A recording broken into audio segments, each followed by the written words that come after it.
was here. What country? Were you born here?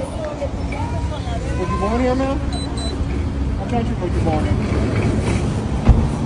Okay, I don't care what side of the political aisle you're on. I don't care who you voted for. There is no reality in which America should represent masked men walking up to a young woman asking, what country were you born in? I mean, let's go through the transcript. They immediately walk up and say, are you from here? And then she says, yes, I'm from here. And he says, where's here? Where's here? He says, what country? Were you born here? Were you born here, ma'am? And then they go up and they harass her and quite literally block the path that she's walking in. This is some terrifying stuff, and this is happening all across the country. What about this? A heart-wrenching photo by Carol Guzzi of a family's devastation after their husband/father were dragged away by ICE agents. And this security guard was simultaneously moved to tears by their anguish. Is this who we really are as a people now? Just look at this photo. Even the security guard on site was crying because this daughter and mother just had the father taken away. And I did more research on this story. There were no criminal charges against the father, according to the reporters. The father didn't do anything. He was in the process of getting his citizenship, going through all of the legal hoops. It takes sometimes 5 years. It takes a while. You got to do a lot of paperwork and all of this. And they snagged him. And now the mother and the daughter are crying. This security guard is also moved to tears. We have another story. Quote, a man ran to the Broadview ICE facility today searching for his ICE. This one actually happened close by, kind of near my Chicago studio, because it happened in Broadview. You know, before we even dig into this, I want to zoom out a little bit because I do not want to live in America.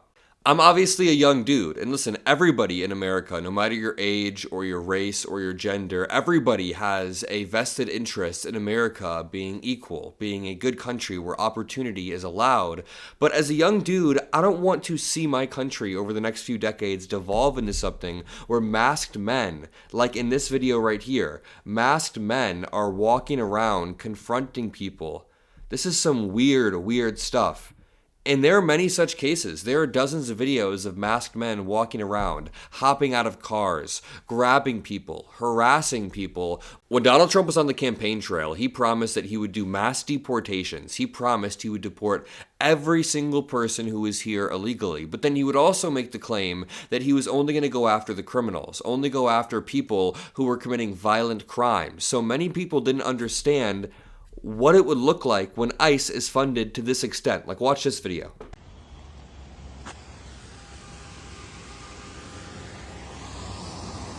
What's up, brother? What's going on?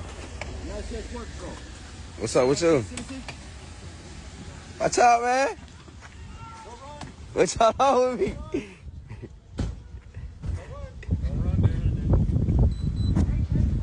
I don't know what they on with me, bro. I got cameras. Y'all tweaking. You got the right to what? Y'all got the right to what?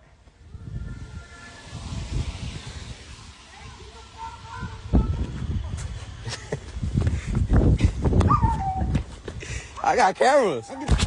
I mean, dude, if you read more about the story, this guy was a citizen and he was being chased down by some random redneck and also chased down by a guy. There was a frame out here, a guy in a mask. They're all surrounding him. They are encircling him. That is some crazy stuff. Nearby me in Chicago at the Broadview ICE Detention Center, quote, a man ran to the Broadview ICE facility today searching for his wife of 5 years. They were following the legal process, showing up for her court case, when ICE took her to another room and disappeared her. He tracked her phone to Broadview where the signal cut off. Police told him to look up her name online. He sat in the parking lot weeping, confused, with no answers. People are confused. Listen, if you wanted to surgically target violent criminal gangs who are here illegally, like Donald Trump claims. Like, he's always ranting and raving about violent gangs, but you're not going after violent gangs. You're going after people's wives.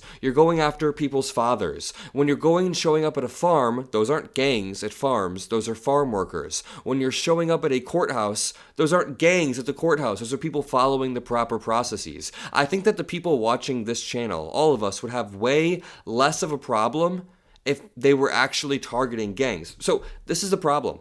This is not America. Obviously, the lack of due process, which is a constitutional foundation of America, is just fundamentally un-American. But even beyond that, the idea that people who are coming here for a better life, producing net revenue for the economy, I mean, if you want to take a purely economic lens, immigrants, especially illegal immigrants, raise more revenue for the government than they spend, because illegal immigrants necessarily cannot be on Medicare or any sort of welfare programs like Medicaid. So when you can't be on Medicaid, you can't take in any welfare, you are only just being taxed. You are giving money to the government. Now, obviously, people should try to come here legally. We should have streamlined processes so it doesn't take 7 to 8 years. But when it does take 7 to 8 years, people are forced to do it in other ways. People are forced to claim asylum or, abuse the system in certain ways. And it's not ideal, but we need to fix the foundational system rather than demonizing every single immigrant. Donald Trump's entire strategy over the past decade has been to use the word immigrant or alien or illegal and always connect it to rape, drugs, and crime. Like that's what he says. Every single time he tries to connect those two things, he tries to create this constant mental link between those two things in the minds of the average American so that they become increasingly apathetic as they see videos of ICE raids. This is all theater for Trump. This is not creating a measurable effect on anything in America. Like, Trump will simultaneously claim that immigrants are stealing all of our jobs, but then after they deport 2 million people, apparently, unemployment still goes up. I want you to look at unemployment over the past year. Now, this is specifically unemployment for Black Americans. Then we'll go to broad unemployment. But unemployment for Black Americans was at 5.7%. It was rather low. And then around May, it begins to skyrocket. Now, they stopped releasing numbers for unemployment, so we're actually in the dark on a lot of this. But unemployment for young Americans is also skyrocketing, which is an early indicator of a weakening job market. Young Americans tend to get laid off first. Black American unemployment going up is also an early indicator of a weakening job market.